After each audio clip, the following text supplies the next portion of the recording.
abazadde tebamanyi omukyala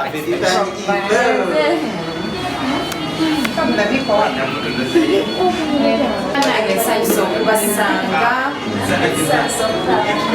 mwebale kuleeta abaana bajjanjaba abazadde abasinga beekoowa dda babavaako naye nga amanya gange nze mama Prince omubwati lwaki nze omubwati nawe osobola okubeera mama JJ mama Ethan mama Angel omubwati lwaki kubanga omwana wowo teri agenda kubeera maama we mulala so kitegeeza oli maama we omubwati so that is why neeta mama Prince omubwati lwaki it's for the love I have for my child njagala nnyo omwana wange era njagala nnyo abazadde abafa ku baana baabwe abagala abaana baabwe wetwakulira abantu bangi nnyo betwalabanga beegana abaana ddala ku myaka gyange we nazaalira ozaala omwana kuba nazaala ndi ku campus ozaala omwana n'otandika omukweka n'omukweka kati sawa kati n'otuuka wano ng'abantu bamanyi nti olina n'omwana ng'otya n'okumugjayo lwaki because wamwegaana kati kuli omu agenda agamba ebintu ebimu tubirabyeko mu bayimbi natuuka okwagala okugjayo omwana kati kikyasoboka naye ng'omwana wo essaawa zineza akumakinga proud so nze njagala nnyo omwana wange naye si yekka njagala nnyo abaana bw'oba onfollowinga ddala ku social media osobola okukitegeera nti njagala nnyo abaana kati nze ewaffe mu kika kyaffe era singa nali mugaga siaka singa nina akasomero bonna amavulya njagala mbakuŋŋaanye bonna mbeere nga mbeera nabo lwaki abaana mikisa abantu kye batamanyi abaana mikisa omwana obwona ataliwo bwokeera ku makya n'owo omwana kaswiti nga si wuwo ng'obadde otambula n'omusinkana n'omuwaki omuwadde oba obadde oddayo ewaka tojja nakumanya ani agenda kuwa mutwalo gw'obadde tolina omutwalo guno obadde togulina nga tolina nanva z'ogenda kulya waka so kiyinza obutajja direct nti kigenda kwekuba mu maaso nti because wawadde omwana kaswiti nti kigenda kwekuba mu maaso nti omukisa guugwo nedda bintu bingi nnyo oyinza okuwona accident gy'obadde ogenda okufa oyinza okuwona ebintu bingi nnyo so ekisookera ddala ngenda kukaatiriza twagala abaana mikisa abaana balayika olaba amawulire ku mativi ng'omuntu yassa omwana naye nga weebuza yamukoze eki ddala omwana omuto nawoba obusungu obulina ku maama we oba obulina ku taata omwana temumukwatako so each time nakkiriza nebaza katonda okumpa omukisa okubeera nanze ambassador nze actually abantu babeereeyo nga buli omu yeebuza ndowooza obeera otya proud okubeera ambassador w'abaana balina cerebral palsy katakirabamu kubeera nti no you should be proud I would be more proud to be their ambassador than being proud to be an ambassador of beer nze nganze I am actually more proud nze woba wegenderedde nnyo ebintu byebeeramu nnyo ambassador they are the orphans abaana batalinaako masirizi these kids and why it's because I feel very comfortable I feel very happy bwe mpulira nga nina kyenkoze and these kids okubeera nti no balina obulemu oba balinako ekintu kyonna kyonna ekitali right tekibajjako okubeera nti baana just like any other kid you don't know what this child is going to be tomorrow abantu bangi nnyo abalina abaana banene abalina obulemu naye babagalira mayumba just like she said najjayo abalamu bokka bw'aba alina basatu omukanyakula batambulako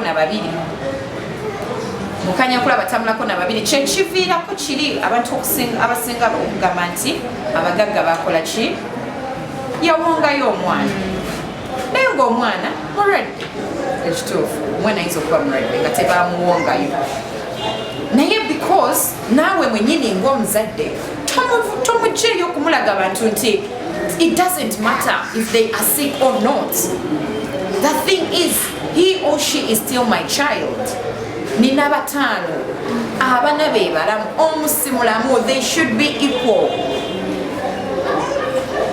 mutwale ng'omwana ate ye because yetaga special attention oyina n'omusukulumyamuko ku banne So nze ne Dr. Ambrose n'abasawo bonna abatwaza eddwaliro lino twasalawo kubanga namusango already ali mu lugendo oba nabasango already bali mu lugendo nga babajjanjaba and the process is long. Sijja nti ogamba nti ngenda kujjanjaba emyezi 2-3 omwana atereere wabula bugumiikiriza kusaba Katonda na kubeera na faith nti omwana nga ajja kukola ki ajja kutereera kubanga bw'omugerageranya okuva we wamuleeta ne kati olaba nti waliwo enjawulo. So first and foremost tubaagale bwe tumala okubaagala tubeere n'okukkiriza nti bagenda kuwona tubeere n'okukkiriza nti bagenda kuwona tubeere ne belief. So the mere fact that me I know nti okujjanjaba obusobozi and everything kiva wa Katonda. You don't have to judge your child and let people not judge your child. At the neighborhood, let no one tell you nti oyo mwana we kati okitegeera balina engeri gye babasosolamu ne bakumakinga gwe omuzadde okuwulira bubi naye beera n'okukkiriza nti busobola okukeera ku makya gwe ng'omuzadde n'ofuuka ensonga naye ng'ensonga eyo lwaki ogifuuse it is because also God sees nti ojjajjabye omwana wo omubeereddewo tomusudde kasasiro tomugalidde mu nyumba the blessing neeyitira mwana oyo si n'abalamu abali fine Katonda natabakuyisizaamu mukisa naye omwana ono gwe gwolabanga ekivumo gwolabanga ekisiraani gwolabanga akusumbuwa ate Katonda namuyisizaamu omukisa n'obeera bulungi n'olinnya ennyonyi n'ovuga emmotoka n'olivinga obulamu bwokola ki mulyabulamu Katonda yakikolanga fena tugenda kwenkana naye nze ekintu kimu kyensikiriza buli omu mu bulamu bwalivinga nti bw'oba oyina w'obeera nga mutuufu tomanyi n'ekyaki kyogenda kulya naye Mukama Katonda n'akireeta ng'obadde tekisuubira kibeera kitegeeza waliwo ensonga lwakyakireza it's either you cry so much it's either olina omutima omulungi it's either oyamba nnyo kati Katonda abawadde abaana banene Mukama wange ebukisiza omukisa so tetubakoowa tetubekkaanya wabula tutegeere kiki what is the problem and let's focus on the problem because at least we have people who are willing to help us at no cost. However much naffe tugezaako okulwana ekituufu kiri nti okufuna obuyambi eri mu bantu bano ababulijjo si kyangu. Abantu bano mbalaba ku mativi nze nsiba ngamba abasawo wano nti munange muntuma ngende eddoboozi lyo ndituuse naye abantu bemulaba ku mativi abagaba essente abakasuka essente tebaziwa bantu bano ayagala aziwa ate omuntu olwedde alinako lwaki kubanga amanyi nti wanamutagira mu kamera era bagenda kuwana maama gundi simanyanga gundi ono simanya kino simanya oli baki bagenda kuwaana oyo naye kakati gwamanyi ogenda muwaana ddi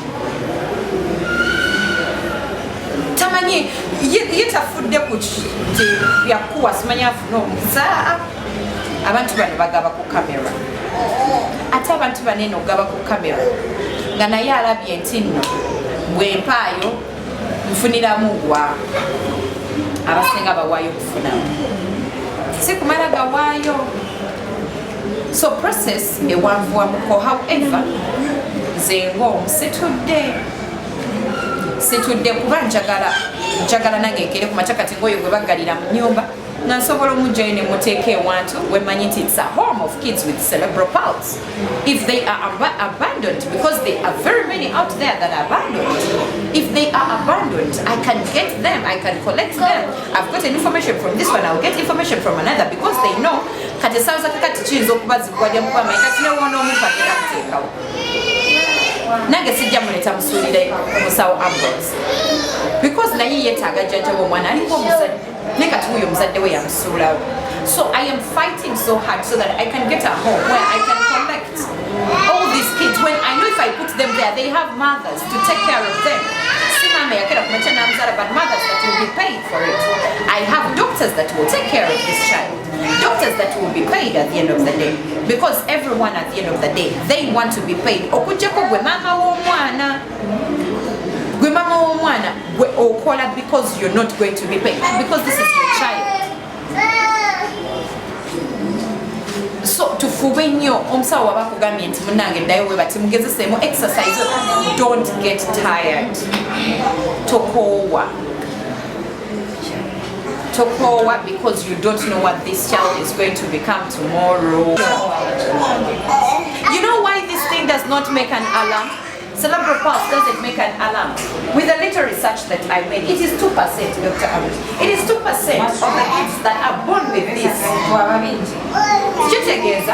Government nga yo government teraba nsonga lwaki evaayo okubeera nti neefuna kyeteekawo ate nga nabo tebamanyi nti nno jjukira both the 2% are the children be bajje mu ddwaliro nga bamuregisitalize nti omwana ono mutuufu azaaliddwa n'ekirwadde naye bameka abakifuna kutandika myezi 3 ekitegeera jjukira kati myezi 3 olwo ovuddeyo they're not going to register you. Now who knows you? So that is why we need to create an alarm, awareness. Twetaaga okusensitizinga abantu, twetaaga okubuulira ensi nti bannange obulwadde buno kyebulibwa ddala. Nze bantu bangi nnyo bensinkanye nga balina abaana bwe bati naye nga teyamuzaala nabo.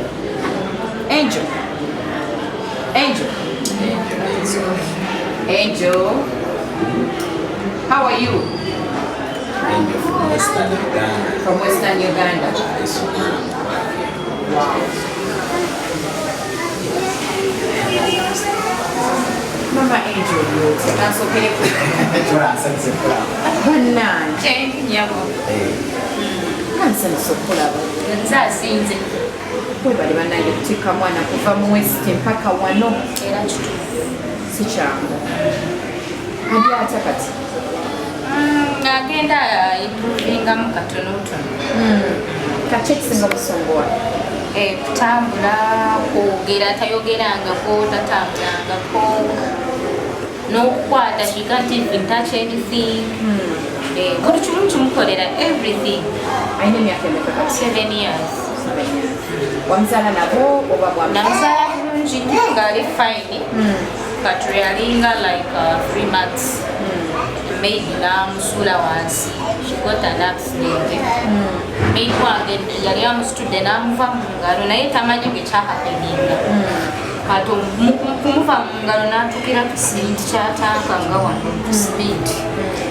So yamusuula awo n'asooka n'atya n'okumpulira naye nze like mother n'ekitegeera nti ono omwana tali bulungi. So twagenda omutuusa mu ddwaliro this left thigh ne basanga nga ebbumba ly'ekisambi lyamenyeka muno. Ebbumba lyamenyeka era ne bamusiba mu plasta like 1 month. Simiti n'amalamu mwezi mulamba. So ebyobwongo ffe twabifokasingako. Ndowooza n'abasawo balaba kubanga by that time kwekwaliko problem kuba kwekwasimba ne kulagirawo nga kuzimbye. Ne kutya ne kuterera ne bamugyamu n'abeeraawo naye ebyokwavula. So yali stage ey'okwavula ate nga tasobola nakirowooza nako nga she stays just sleeping nga yebasaawo. Yali stage ey'okutuula nga ate akola birala. Okwavula yali stage ey'okwavula nga gana amavivi tasobola agasimba. So obulamu bwe butyo bwagenda nga bugenda bwe butyo. Bwe yamala n'atuula bulungi nnyo ng'atuula n'amala nayavula naye emyaka nga gigenda. Ndowooza yatandika okwavula oba yalina like 4 years.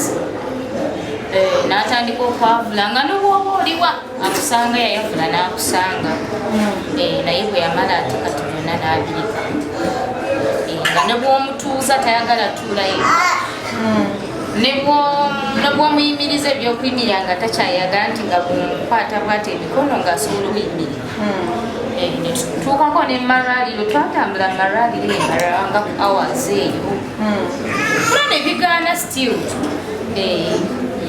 Nengenda mu kusaba nti nga bw'omanyi abantu era nga bw'oyogedde omuntu ajja n'akugamba ono omwana kirabika abakuloga biki abangi bayita dogo abantu abatakwagaliza bakwogerera bingi ku mwana wo naye ffe nze nga nguma ng'amanyi you never know.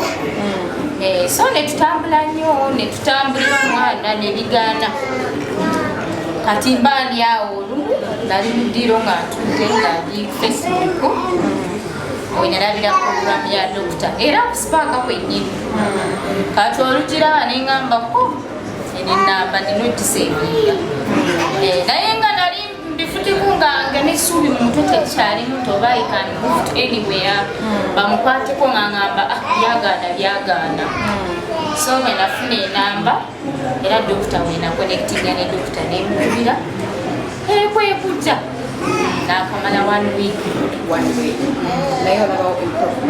There is some improvement kubanga yazinganga bwati nga tazijjayo nga ne muno mwefumba lwakukola bwati every time naye kati olaba alwana akwata ekintu kati hands agezaako okuzikola bwati though talina kyakwatamu akikwate mbuna akikutte tebinabeerawo naye at least I have that faith kubanga wenatuukira okujja manyi Katonda ajja bako kyakolawo. Okay, so omanyikinga kujja munene emirundi every like nga wengeero era every day I have to move here. You come here from Bara every day? No, I rented somewhere an apartment just for 1 month. Angel, of course the problem is from the brain, because when you examine, especially when you go into history, ojasanga nti omwana we bakubira wansi yali point ya kumutinda omwana omuto ku myezi 2-3 baakuba wansi aseesinga omutwe ogumu kati wakubanga ekyakozinga alamu kyali yali it was the femur okugulu balaba naye tebagoyinga on okukola assessment kibola omwana okuva koolwo yatandika okwononeka because omwana kiri most probably nti yafuna brain injury kibola bakugambyeko mu story nti yali atandise okutuula muto naye ate takujjukiza nti waliwo yatandika okwesika ate omwana bwatandika okwesika nga tali ku ddagala ayongera kwononeka nakabaddewo katandika ogenda nga bakasangulako so omwana naddirira nnyo emabega yembeera gyolabamu ekyo ate alina condition ya cerebral palsy gyetuyita athetoid cerebral palsy so okubanga yalese enjo kikulu nnyo okubanga abaana balina condition eno omanye abaana ba CP bawukanamuko naye eyo condition ye babeera so intelligent okusinga okuba n'abalala yali intelligent okusinga abalala bonna so naye lwakubanga obuzibu bwalina bwebwo olwa movement talina buzibu n'amagumba talina buzibu na mimwa naye obuzibu bwe okukola movement entuufu kati ensonga olwaki tasobola kukwata bulungi ekintu bw'abeera nga ayagala okikwata movement ze zibeera disorganized yandibadde akola bwe bati mulumu kati omukono olabira ddala notandisa okukola tatuula kyekisooka ayina bbanga ki mwaka gumu kati n'emyezi ena tatuula era nga bwomulabyawo mutuuzizaako kati agenda kale atuulamu ngaomulabi naye nga tatuula ate yeekanga nnyo okwekanga kukyagaanye simanyi lwaki ekyasandika ddi wakino kisinga ddi azaakola emirimu gye bulungi wamuzaala nakyo bwe namuzaala omwana ono yakoowa nemutwala mu nasale kati awo yafunira obuzibu era gakola mirimu gye nga bwe yandibadde akolaki nga bwe yandibadde agikola ng'omwana asobola kitegeera wagendako mu ddwaliro abasawo bategeeza ye bo bakugamba ki abasawo kale era nagenda mu nasale ne bamujjanjaba nenkomawo eka ne bangamba naye kuyonsa eki bo ne bangamba omwana talina ate buzibu nnyo bwamaanyi naye kuyonsa eki omwana kati nenzireeka kale nga talina nnyo obuzibu omulaba mugumu kati mukudde eka myezi nga woogamba emyezi 4 kuba yali mugumu ne mutuzaako ne mubaafu nga muki naye bwogambire omwana alawuzeza emyezi eno mugye mu baafu mutuze wansi kati omutuuzawo ng'aliika buki buli sawo yatandika okulaga nti omubiri gwe gwonna buki naye nga n'okwekanga yali yeekanga kati awo natandikira okubuuza omwana kiki kimutuuseeko nembeerayo nga negenda era nezayo emulago nemba nyonyola ne bamukebera obwongo nyo ne bakola tebamusikanda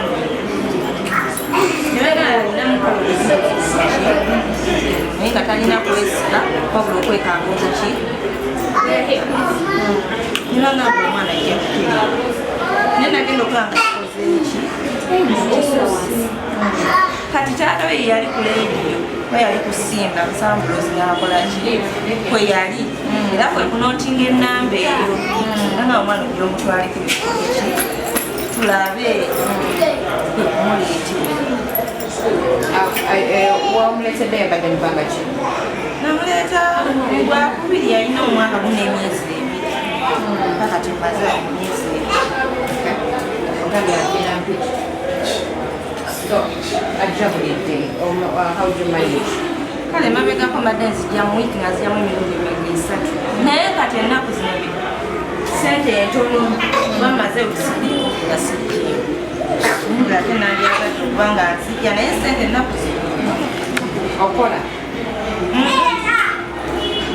so omwami yalekawo akatransport akanamuleeta watalese okitegeeza tojja kujja okujjako ngaomwana ngaafunye severe brain damage n'olyoka otegeera nti maybe afunye cerebral abasinga batwala akadde so oyinza obutakinotisiga naye bw'atambamama babasinga ne badde ewaka myezi 2-3 kata atandika kulaba ensingo y'omwana nga yonna egonda nnyo natandika okugamba nti omwana akokikuze naye nekyokwekanga ezo zonna sayini zokubanga omwana ayinza okuba nga yafuna ekizibu kye bongo so kyandibadde kikunga abasawo ekyo basigala bakyetegereza lwakubanga yeetaaga mungu obuyambi obutonotono nga bolaba standing fm eyokumuyimirizaamu baba alinanga akatebe waka kabakamuyamba nasigala upright position kubanga olaba baba mu ekyokulya ekyokunywa yeetaaga omwana kubanga ali upright position so sanga bwaba alinanga ezo assistive devices ebintu ebyo kimuyambako Angel actually yes yetaga not walker actually we yali bamwa walker naye yetaga standing frame kubanga Angel tasobola kutambula katuba omwanguyiza yetaga some special chair ate gye baseera ekwata ne mukakadde kalamba some special chair so bannange abatulengera ng'osobola okutuwa ebintu bino tubyaniriza twetaaga equipments ekijjanjaba abaana bano twetaaga standing chairs twetaaga sitting chairs twetaaga walkers ezo ebyenna ebintu si bya bbeeyi kumwe abalaba kuba nze nkimanyi mukwata zino sente ne muzikolamu lumu ebintu ebimu bye sijja kumumenya kubanga those are your priorities but these children like I said in the beginning they're also kids like any other so if you can afford like 250 just come in my comment section ongamye Ray-P nja kusobola okuwayo obutebe 3 mukwano nja kunoonya wonna obeera mobile money yange ebeerako esimu yange ebeerako 24/7 obako kujja butuusa era tujja kugula obutebe obwo ojja kitegeera meanwhile I want to thank Riley Magic Touch webale nnyo tuwatuwayo akatebe era munange tuwakasiima mukama kuwa omukisa n'abalala mukolenga Riley mukolenga abalala setunaba kufuna so sagala naye mukolenga abalala mukolenga Riley wenzija okuwerako example kubanga twetaagira ddala any support that you can give because first and foremost these mothers most of them don't work they don't have so even if you can give us akasawo ka sukali akasawo k'omuceere akasawo ka byonna kyotuwa tujja kusema however the main point is kujjanjaba abaana bano so we need those things akatebe kamwe like I said it costs 250,000 nja kusima obutebe obumpadde kamwe obumpadde bubiri nja kusima obutebe obumpadde mukama katonda abasobozesa okubeera nti nomuzituwa oh don't cry don't agenda akyukamu katonotono because what was his problem Rahim tatula tatambula talina kyakola naye kati watuuse asobola nakwata ekikopo n'akirwanyisa nga yagala kitwala mukamu yadde tekituukayo naye ng'akirwanyisa n'omutuuza at least ng'olaba bwenjawulo waliwo kunjawulo naye yadde tatuula bulungi naye still olawo waliwo enjawulo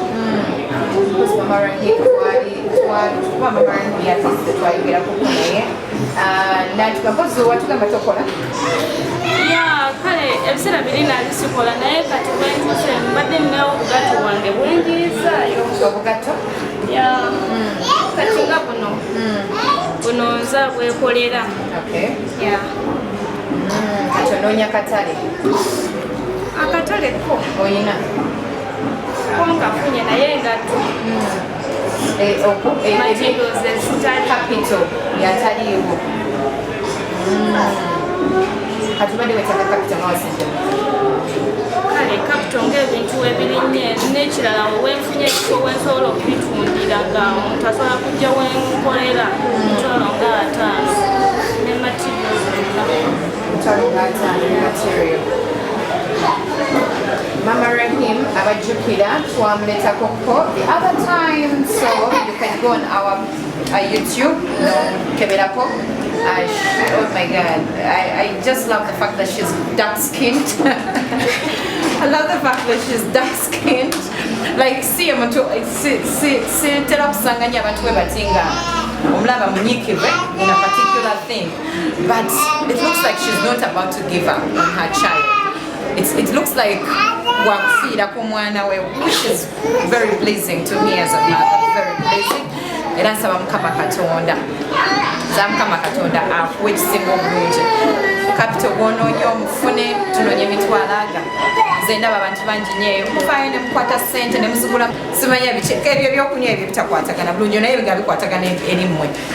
I really hope you can mpaka kadaka nenkagabanyamu okitegeera nenkagabanyamu waneno nempaka owataano n'omulala ne muwakataano, because like I said, these parents, for them to survive and continue bringing their children for treatment, they need to have a business that can at least help them onto the transportation.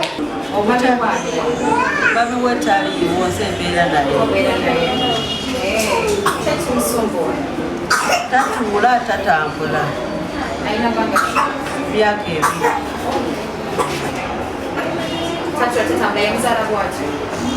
Okubuzaala kwe yamuzaala gwe yafuluma bwati nga asindise, kale baali batugambye ng'alemeddwa, ne batugamba tukole ki, tumutwale mu theatre bamulongoosa, naye nagenda kujja kuleeta ebintu ebimutwala mu theatre ate ne bangamba asindise, naye okufuluma kwe yalijja n'amabwa nga mayitirivu, kati ne bamudusizaawo okuba n'okukaaba teyakaaba ng'alina amabwa mangi, ne bamutwala mu Oxygen Street n'amalayo 3 weeks.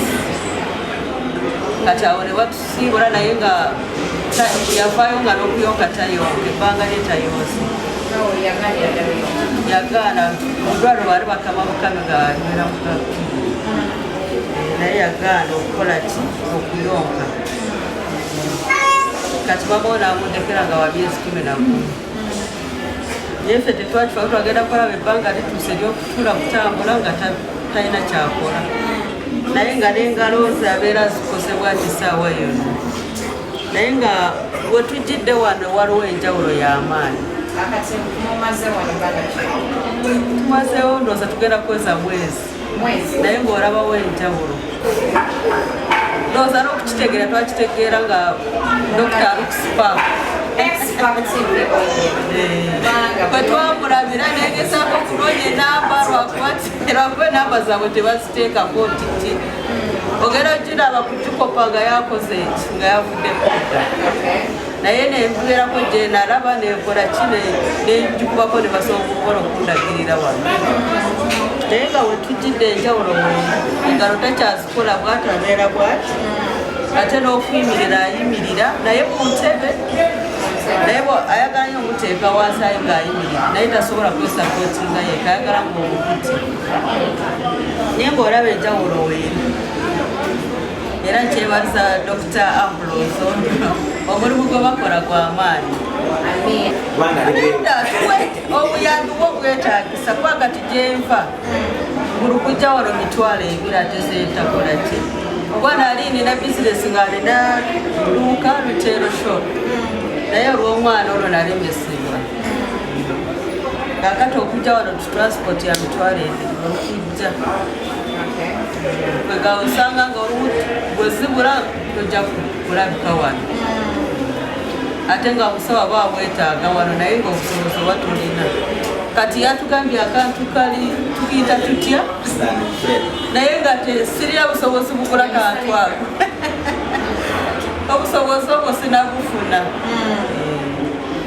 kakati tusaba abasobola okutuyamba batuyambe mu bintu byebyo nabagamba buli equipment it goes for 250,000 emitwalo 25 nze bwokwata emitwalo 5 nogampeereza bwebugali bubiri the sitting chairs bibiri the walking chairs bibiri Justin kati nga abakuzeemu nga bwolaba Angel ezaabwe zifuka za beemu akagaali nga bwolaba aka Arnold asobola okuba nga gyali akalina osobola okubeera nga gyoli okalina akakenako ka beemu so obuyambi bwo tukyabwetaagira ddala ate ekintu kino eno kyemulina okuunderstandinga yes everyone will be like why don't you go to the government but we all know it is not easy to get to the government.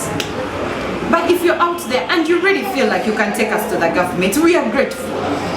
Fetuja kusanyuka nnyo bwetuwa olunaku otugambe nti bannange mwetegeke abakulu ba Mr. Bana mutuuka ku mukulembeze w'eggwanga abantu bangi Madam Full Figure mukyala Catherine I don't know Kulu Bebeko so many of you can get to the government, can get to the president. My cry, my voice, my request is we need support, we need help. Cerebral palsy is serious. Today you have a child that is fine. Wakazala ne baby wo mwezi mwali bulungi.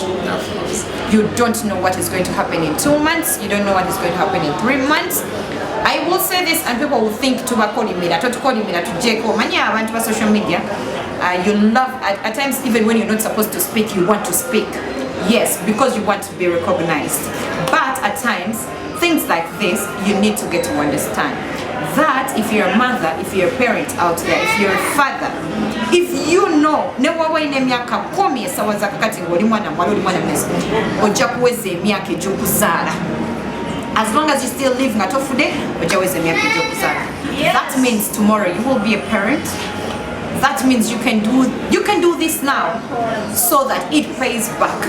Setugambye nti no buli muntu kikole olw'okubanga munange Katonda agenda kusasula. That's not what I say. Do it from the bottom of your heart. When you do this from the bottom of your heart nga tokikola kweraga then empeera weziviira. Naye bwe okola ekintu ng'okikola okweraga it becomes a bit hard. Wamuzaala ali bulungi. Namuzaala bulungi lwakuba yali tatuuse naye nga namuzaala bulungi bwe wayitawo ewiiki Tebamubika twali mu nasale paka we yatuuka atumaala mwezi naye nga twali tukyali kulwala neyeesika abasawo tebayogera ku kya brain damage tebakiŋŋamba ekya brain damage nkitegedde ng'omwana olaba nga akuze omwana atuusiza ebiseera ebituula paka wengeno wensize mu ddwaliro enadda mu ddwaliro ne baŋŋamba yafuna ndowooza abazadde bamuwa akatebe banaye mutuwa akatebe tufukamire tukole tutya mutuwa akatebe mutuwa obutebe abaana bano bonna beetaaga obutebe abaana bano bonna beetaaga standing frames they need sippy chairs tuwuliddeko balance board kwegamba on a daily I get to learn one thing or two. Abaana, I am so proud to be an ambassador of kids with cerebral palsy. I feel very, very, very lucky. I feel very grateful. And I don't take this for granted. I don't care what you think. I don't know what you think. But to me, as Ray P, I feel blessed. I feel blessed. That is number one. Dealing with children is a blessing. Ekyo kyokka kimbala okubeera nti no grateful, it's a blessing.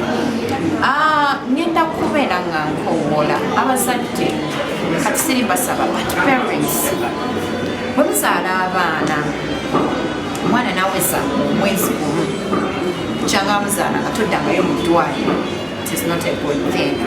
Keep taking back these children. Namwaba mulamu muddeyo ko bamukebereko. Just take your child to hospital. Mugambo manye munange ndese kukeberako ku mwana wange. Omwana wange, I know hospitals will not give us the attention that we need. That is where we get back to the government. Government, you need to let your doctors, your nurses and whatever, people that work in hospital, they should be calm. Baleke tukowa as mothers. Okusokera ddala ojasanga omuzadde oba maama azalidde wati masiwa lungi almost azadde dakika 2 babajjako nvayo katanda omulala addako so bakutadde wansi ku cement. She has already gone through trauma, she has already gone through a lot already. Yekyaye ate akomyewo omwana we bamukebereko ate n'omusawo tamuwadde attention. It is very bad. I always tell doctors, nurses, kiringa nze bwengenda ku petrol station ogendayo okunywa amafuta oli natajja nakuwano kundabiramu kumanya gwengenda okuwa amafuta yasiibya atya. It is very bad. Jangu ku ddinisa buuza ku muntu bannange nyabo oli otya tukuwa amafuta atukira kapampu azifu ye yagigula okoona yani. So it is a very bad thing. Ogomze mubi nnyo. Kakati nze because petrol stations zenywako amafuta batugana bakwate emmotoka zange kati oli bw'alaba emmotoka ajja n'ajja kudensa bw'okyusa emmotoka endala gy'atamanya ajja kukola omuze bwe guno neŋŋaana okugulawo akantu bw'atuuka n'ajja kudensa lyange n'andaba nga ngamba Madam Rapi, I'm sorry. It shouldn't be about me. It should be with everyone. Kitegeeza omusawo si olwokuba Rapi yaze mu ddwaliro omuwa attention. It should be with everyone. Nze nakwatako, if people followed me up nina story gye nakola ey'omwana era yali omulwadde omwana oyo naye I think yafuna cerebral palsy, however nali sinaba kutegeera musawo Ambrose naye omwana ono yakipinga on gagenda mutwaliro naye nga abasawo bamulimba omwana we ali bulungi kwegamba nga bamukoowa. But because I found out this child omwana nga yafuna skin disease omwana nga mulwadde, if you remember that story, nenkwata omwana nze mwennyini nembuza omwana omuwala omwana ono ntwala mu ddwaliro kintwala mpaka womutwala ondage n'omusawo akujjanjaba. I went and reached until the doctor namusanga bino bye beewuuba ali bize neetuula nenga nsibyabbaawo nga simulabye paka bwe nayogera nemubuuza omusawo ono omwana ono omukyalo ono omumanyi n'omwana we naŋŋamba mbamanyi nemubuuza ekiruma omwana ono. Kati imagine nze gwe yabulira amazima katagagambye ki ebbanga lineno lyonna omuwala asiiba yeetalamutwaliro nga tomugambanga mazima until I went, but because the doctor was very shocked to see me with this woman, I don't know her omwana simumanyi, but I made sure afuna obuyambi. Tata yamulekawo bawo yamusuulawo because yazaala omwana atali fine.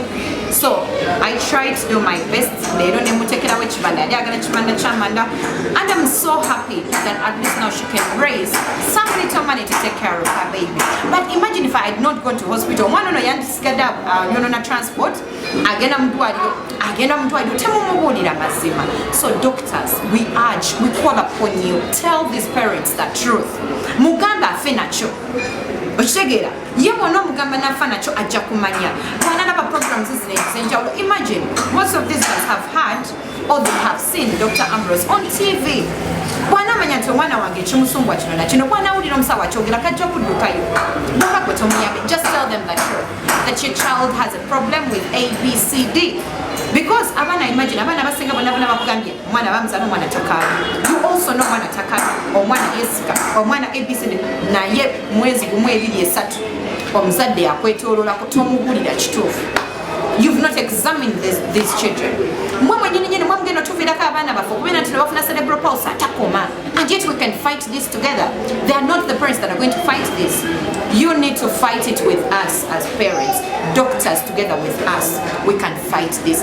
How? Abaana abasinga, like I said, it is 2%.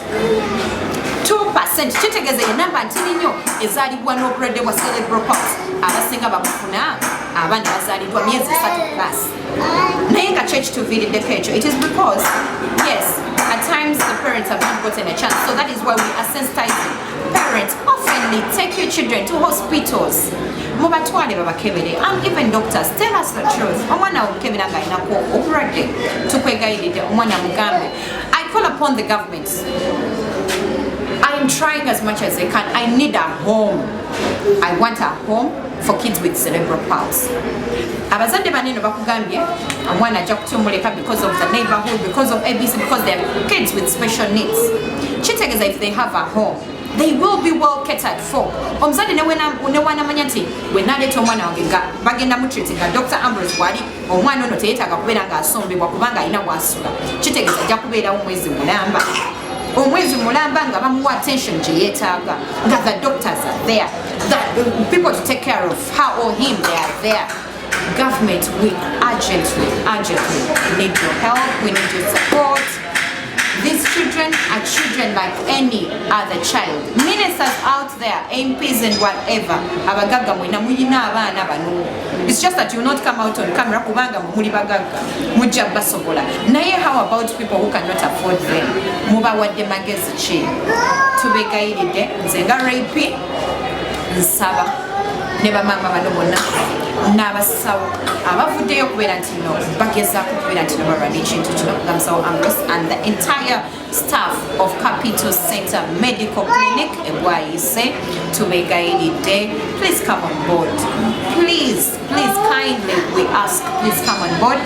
Naye nga gavumenti tunatuukayo kuba nti tumanya nyagenda tutuusaayo nga tunatuukayo. If you're out there you can afford to give us obugaali bubiri obugaali busatu abazadde bano batandikireko. If you can afford to give us capital waliwo ayagala 5 abasinga fena twetaaga mitwalo 5 tutandikiraawo era oba olina kyotukoledde. Dr. Ambrose agambye abaana abasinga baleeta late omu bamulese wa myaka 7 omulala bamulese wa myaka 5 omulala bamulese w'ena omulala bamulese wa mwaka 10 Imagine if you got to know this when the child is 3 months. It wouldn't develop that much. It would be fault. I will be noting down all the numbers. Just go into my comment section. Njakubamba tukako bulungi nnyo era njakuba musanyufu nnyo nga mumpadde obuyambi buno nga sina okugenda njera kwebaza Dr. Ambrose webali kujjanjaba abaana bano webali mutabakoowa. He has a passion. Even when he's talking, he talks with a lot of passion. He has the passion for these kids. Ate atalinayo omwana was a good one.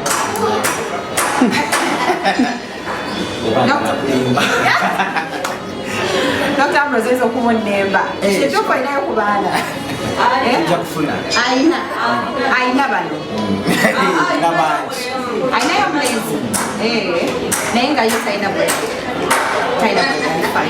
You can imagine. Talina bread are fine. Naye he's very passionate about kids with cerebral palsy. So if you have a child out there nga suffering any already cerebral palsy bwe mwana okubeera nti no afunako brain damage nga muto nekikula nekimuaffectinga mu nkula ye osobola okubeera nti no odduka otuli wano mu bitaala ebyebwayise. In between there is Africa, just next to Africa kino ekizimbe bakiyita Supermat. Bwayise Supermat. Wetuliyingira munda ffe tusembayo at the extreme end.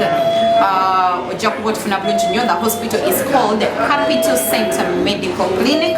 Bw'oba osobola okujja ku pages zange zonna buli post gentekayo ntagingako Capital Center Medical Clinic. People don't know why, but it's because I am the ambassador and I want you to visit the page so that tebajanja already bulinobuka, they even treat other things. So when you go onto their page, ojja in position to know exactly what else they do. And so we call upon you, don't be there todda mubandoga todda musimanyanga biki omwana ready omwana aliko obuzibu. Run for the child's life, run for your life and bring this child for help as fast as you can. We thank you so much. Thank you for tuning in. Thank you for already subscribing on my YouTube channel. Keep following me, keep subscribing. Tell a friend to come and subscribe. I remain the Black Queen. I love you so much. Thank you so much. I have to go. Hey, fanya sasa. Lava hiyo. Rania, lava hiyo.